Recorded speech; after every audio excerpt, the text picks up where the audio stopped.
जिंदगी हसरतों में डूबी एक ऐसी डोर है जिसका सिरा ढूंढते ढूंढते इंसान अपने अंजाम को पहुंच जाता है और जिंदगी कहीं दूर पीछे रह जाती है।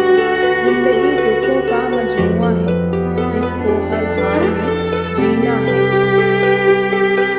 इंसान का मिजाज भी अजीब है, जो उसकी तबीयत को समझे वो उसे अच्छा लगता है और जो उसकी नीयत को समझे वो बुरा लगता है।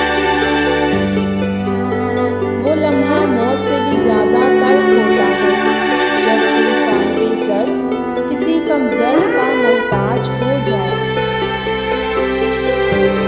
आप क्या कहते हैं? मैं कहती हूँ बद-इख़लाक़ से हमदर्दी तो की जा सकती है मगर मोहब्बत हरगिज़ नहीं। जिंदगी में चोट लगना बहुत ज़रूरी होता है, दिल के यकीन मानो ज़ख्म जैसा कोई उस्ताद नहीं। जिंदगी सादा हो या ना हो, लेकिन तबीयत में सादगी आ जाए तो कुछ मसाइल तो वैसे ही हल हो जाते हैं।